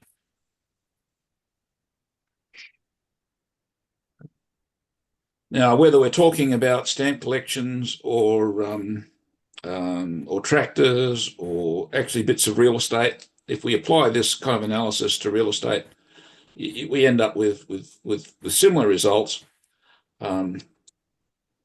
Similar results. But we've been doing it, as I say, for about 500 years. Certainly as far as real estate goes. Go to the other side of 500 years, and people didn't buy and sell. You didn't have real estate agents in the 1400s. Now we do. Okay, and it affects not just real estate, but basically most other things that we deal with. Okay, why is that relevant when we're thinking about things like plant and machinery valuation and these emerging issues in property? Any ideas? Well, with a tractor, usually, and a car, usually they go down in value, and so it is handy if you can pay the lowest price. That means that with the seller being able to meet their commitments. Yeah, yeah, you'd like to do that. But you know what's happening, you see, because the 150 is actually what I'll call naturally yours, not the seller's. I'll stop talking. I'll stop putting Derek in the hot seat because it makes it sound like he's a thief. Right? I know Derek's not. But what you've actually done is you said, I think I'm going to make $800,000 out of owning this tractor. Okay. I'm not sure because it's going to take me 10 years to realize that. If the thing ends up, I don't know, blowing up or something in 5 years' time, you've now adopted this risk and you've invested in the risk to the extent that you paid the 600. If you'd only paid the 450, your risk would be so much lower, wouldn't it? But Derek's a good swindler, so he's got that extra 150. Now, I wasn't going to say that, mate. But you see, we're doing this every day of the week. And you see, what's happening is that the owner, the outgoing owner, basically puts all of the risk onto the buyer. Certainly when talking about investment properties. And like buying tractors is a bit like buying a shopping centre or something. Right? The seller walks out with somebody else's money in their pocket and they've left the somebody else with all of the risk. And so Wendy's still going to be all right. If all goes well, she's going to get an extra $200,000 in her pocket, so she's going to be really happy. Right? But if things go badly, and say if the tractor blows up or something, or maybe the demand for cotton or whatever it is that she's producing goes down, off in the future she could be ruined as a result of this. What's the seller doing? Oh, he's just out on Club Med. Right? He's got no risk. He's just got the money in his pocket. Does this only relate in the business world where what is purchased produces an income? And it won't relate to something that doesn't produce income. So say if you knock a zero off and say Derek is looking for a suit to wear to his graduation and it's going to cost $450, and he's got $800 to spend on a suit, but then the seller puts on a price $600. Yep. There's $150 that the seller's taken of his suit. That's right. Is that the same thing, but it doesn't relate because it's not going to be income producing unless you say, oh, well, No. Derek is going to have a higher wage as a valuer wearing that suit. Yeah. Now, you see, this is where it's another example of, this idea that, you see, if you're thinking about the tractor, you're thinking about making businesses. You've got your finance hat on, you've already analysed, what I'm going to get for the crops I'm going to grow and all the rest of it. So you've evaluated this into dollars, and that gives you 800. When Derek is thinking about being prepared to spend $800 on a suit, that's far more, shall we say, psychological, and that he wants to impress his girlfriend, or he wants to dress up well for his parents, or whatever it is. It's purely psychological, machinery going on there. Yeah. And sorry. Yeah. Yes. Yeah. Well, you see, this is one of the places where the more you look at it, and once this stuff kind of makes sense to you, pricing by demand is really weird, because pricing by cost, apart from just being what you definitely own as a seller, it's actually objective. That the tractor owner and whatever He knows what he has to pay to go and buy steel. That's objective. And he knows what he has to pay to get an engineer to go and design the tractor. That's objective. He's paid his employees. He knows that he has to, his business has to be able to feed his family, send his kids to school, and that sort of stuff. That is largely objective. Right? So these are all very objective. Whereas the need, the demand, is very subjective. It's a psychological process, really hard to evaluate. That's one of the reasons why, you're working towards becoming valuers. And I like valuation because it's applied psychology. Right? But it's very rubbery. There are risks involved in business. So sure enough, it's not exactly, it's not $450,000, and 27 cents. You can't calculate it to the nearest cent or what have you. And there might be business risks because maybe there might be a hailstorm. Well, don't know if a tractor would be damaged by hail so much, but there might be some bad thing that could happen. So there are kind of risks for the tractor seller, but they're very, very minor compared to the uncertainties here. So pricing by the ownership content tends to be far more objective. The risks are far better understood. They're not eliminated, but they're far better understood. And it's honest because it respects natural ownership. This other side is very rubbery. And apart from the fact it's subjective, you've got to be an amateur psychologist to really work it out. It's exactly what valuers do. It also adds this risk dimension when we're talking about an investment good. Right? And the stamp collection is partly because of the delight of owning it, partly because of an investment, because your aunt would have partly just been fascinated by collecting stamps, but she probably also thought, oh my goodness, these are really valuable, and if I give them to my family, they'll be able to be really wealthy, and they'll be able to send their kids to school and buy yachts and all the rest of it because my stamp collection is going to be so fabulously valuable. So it's kind of an element of income even there. Once you understand that, I find that a really useful kind of core idea. Now, in the time I've been, I won't keep you very much longer now. When we look at things like biota and carbon and water and all these odd things which are only just finding their value in the marketplace, one of the things about them is they're all relatively new. We've had real estate since, Noah sort of hopped out of the ark. But we never really thought about having to spend money to obtain water rights. If you live by the river, you put a pump in the river. It's only in the last sort of generation or so that we've started charging people for that. What that means is, I'll ask you guys, okay? Is water valued by cost? Is water property? Or is it valued by demand? That should be an easy question. Demand's the answer, I'd suggest. That's right. You're spot on, Derek. Okay. And how can we evaluate this? Now, it's a financial thing, so it's more like the tractor than the stamp collection. So to a certain extent, there's a bit of objectivity, but it's still estimating these cash flows off into the future. And because they're estimates, they've got a lot of risk. But the other thing that's really weird about biota and we'll start with water. With the odd thing about water is that it's all the time eating away at land.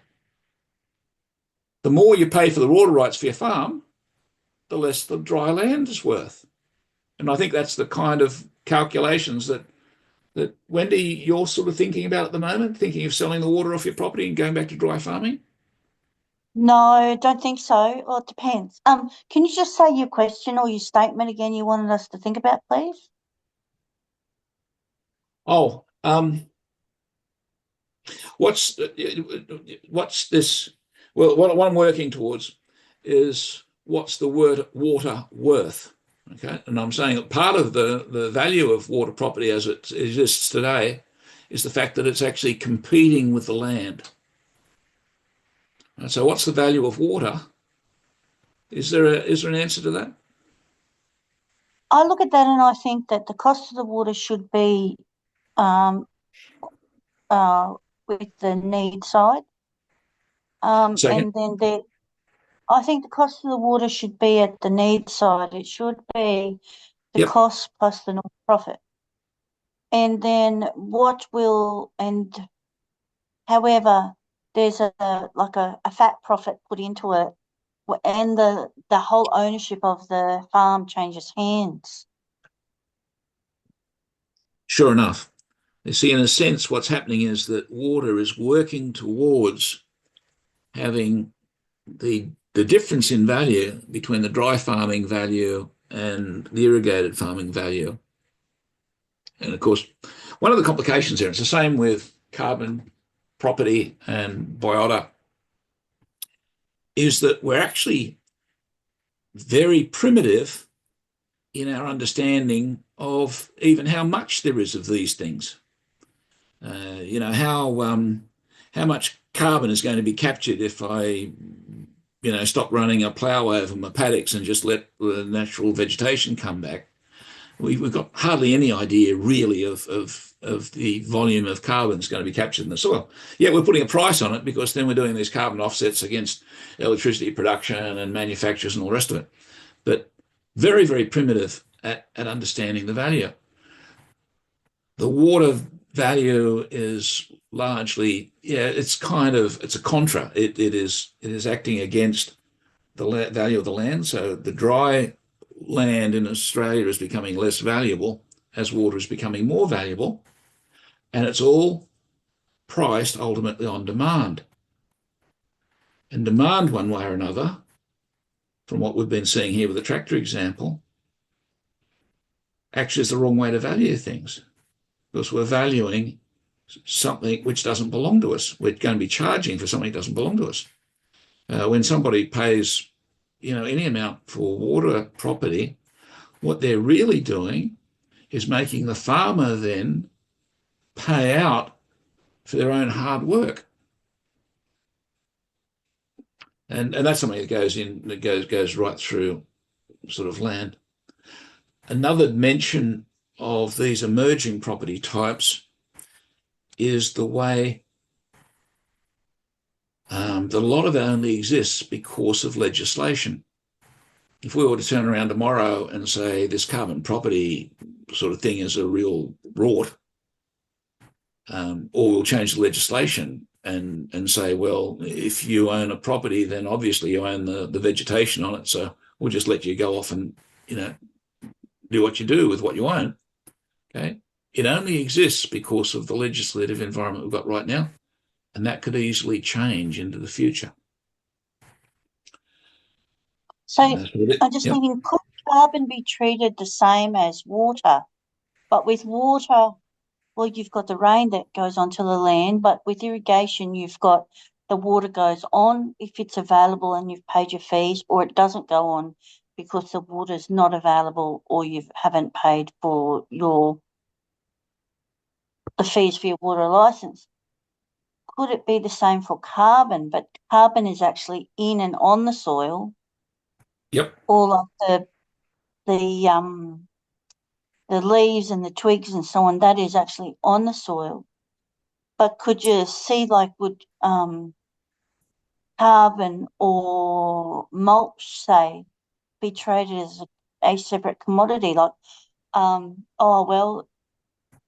Let's sell all of the nutrients and things on the top of the soil as a separate thing to the soil that's deeper down. Sure. At the moment, it seems ludicrous, and perhaps 50, 100 years ago, they thought it'd be ludicrous to separate water and land as well. Yeah, no, quite right. There is a big difference between biota and carbon rights compared to water rights. Water rights contribute to the farmer being able to produce something useful. Carbon rights, it's a bit like mining, in that the carbon rights, if you sell the carbon rights off a property, then the land becomes valueless, so you can't use it for farming. So it doesn't, it sort of contributes negatively to production, in that the more carbon rights you sell, then, the less farming you have. You can't even just rely on, the water falling out of the sky to make up the fact that you sold your water rights. I think you're right, though. There is a kind of a parallel. It does act as in competition with the productivity of the land. So there's a town of Cunnamulla, and there were a lot of sales with carbon farming, and the town really shrunk, and the need for labour, of course, really shrunk because you weren't yeah, needing people to work the land. yep, All the cows and sheep and goats, I don't know.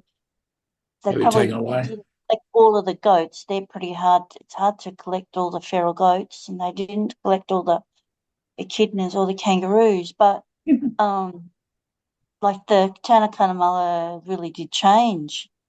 Sure. It's like a No, ghost. yeah, and that's a side of it that often is not spoken about. The destruction of society or the communities that follows as a result of, to a certain extent, rendering the land unproductive. It's very few times in history when we've gone out and ruined our own productive capacity for no good reason. And the good reason supposedly is saving the planet for our grandchildren, but there's really not very much science behind it. It's yeah, a lot of complexities with the whole carbon property It kind of converts issue. the land back to how it naturally was before 1788. Yeah, yeah. No, So you're right. then, like, think of it like so my family cleared the land in near Gatton in 1853. They picked up the stones, they chopped down the trees, they left some trees. And then if you introduce carbon farming, it means there's different deals apparently, like you can have a 25, 50, 75, or 100-year carbon Yep, farming deal.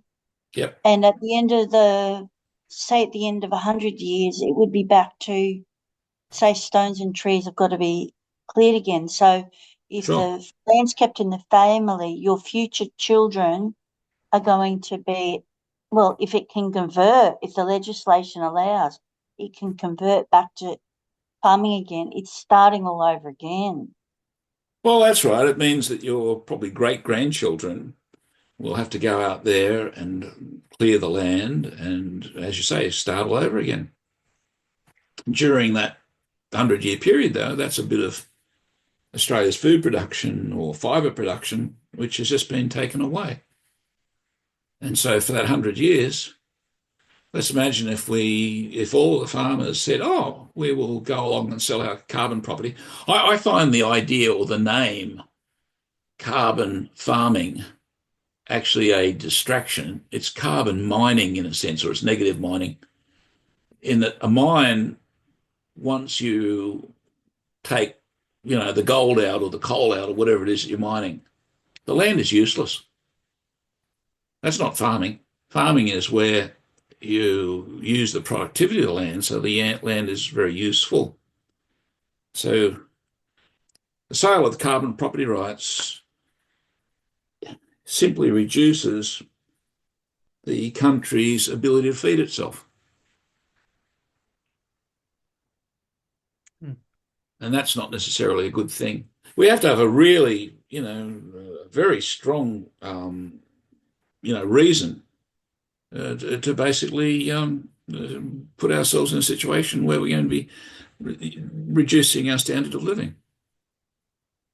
Then there's the talk of like soil becoming more salinated, and then the Yep. water table land rising, and that water table land is salty in that area. And then there's also too, like, rules about how you can't. You can only clear so much of your land, Sure. and the farm doesn't become viable because too many areas of the land has got to be left as it naturally is, Yes. and it's hard to use that land as well. Yes. No, So quite we quite actually right. have got a portion of our farm. It's now titled a native forest, Yes. and didn't realise till after we bought it that that was in it, that was part of it. Just thought it No, was no. uncleared Yep. land, and Yep. maybe the searches in the general searches it didn't come up. So we've got this little forest, very hard for cattle can go through it, but you can't really see them. Um, and we've got a pathway through that because like a mini tornado went through this forest, and that was really handy. But for us to make a track through that, we wouldn't have been able to. No. Maybe we could have, horse riding trails through this natural forest that we've got, perhaps. But it does limit, and our neighbours got the same thing. They've got an area where they can't clear any of their land, and so it's very hard to run cattle through it. And I don't think even you could put watering points in it. So if the forest is too big, then it's too far for the cattle to travel through the forest and back to get water. Yes. No, that all makes sense. I mean, the very foundation of this is the fact that these decisions, you can't clear, you can't use this land, is purely a result of human decisions. It's not a natural thing. You've got the resources, the abilities to clear the land, make it useful, or even if we're able to put the watering points in, so at least it was practical to work through it or whatever. But through human decision, our legislation, those things have been prevented to you. And what you really need to do, though, is say, okay, are these good human decisions? It certainly doesn't make sense from the point of view of the farmer. In many ways, you see our opinions about these things are based on very poor science. I remember when I was working on the development of carbon property, water property for that matter, this is sort of back 20, 25 years ago. One of the points that came up, because I was there as, the property economist, and we had people from government and mainly from government. And we were talking about, measuring the amount of carbon and the amount of water and all sort of carry on. And it hasn't changed in the last 25 years. What we're all facing was that we didn't really know the extent of the water property. We didn't know how much water was in the ground, how it effectively it flows from all the places where the water, the rain sort of pitter patters on the ground, how it gets into rivers. We have sort of these very gross kind of values. When you go to the carbon accounting, it's even worse. We like to quote numbers, but we've really got only, a quarter of a clue as to what the volume of carbon is, and the same thing with water. So there are all these places where we think we're smarter than we are, but it all What is exists. Yep. What's the good science with water with salinity? Uh, Do you Salinity is know? usually, yeah, the salinity problem is usually as a result of irrigation, or at least it's tied up with it in some way.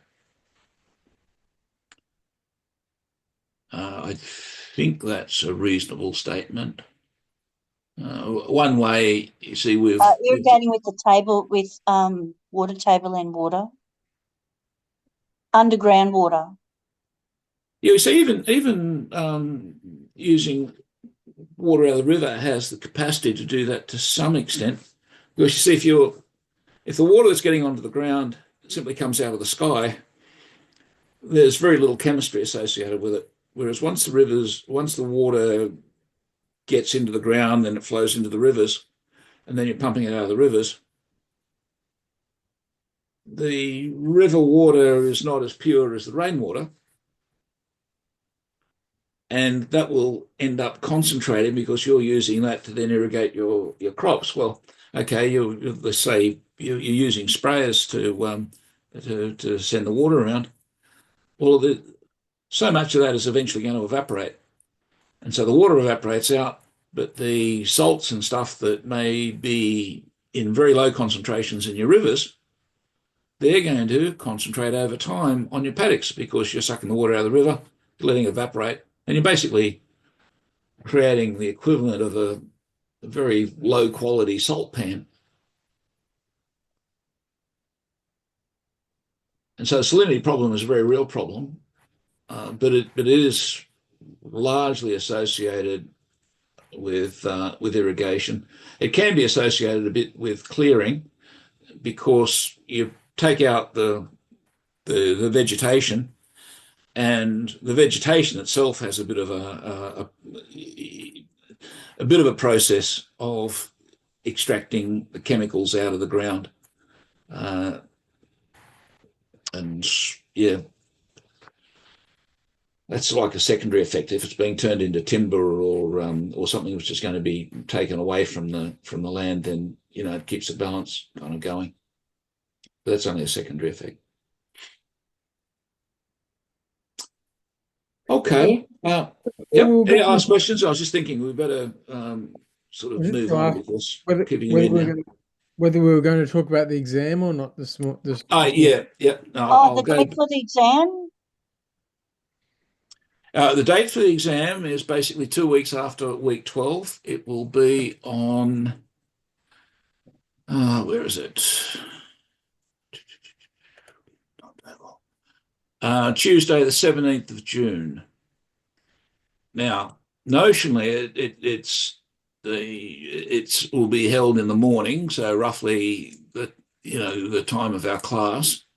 But in practice, I'm going to make the exam paper available to you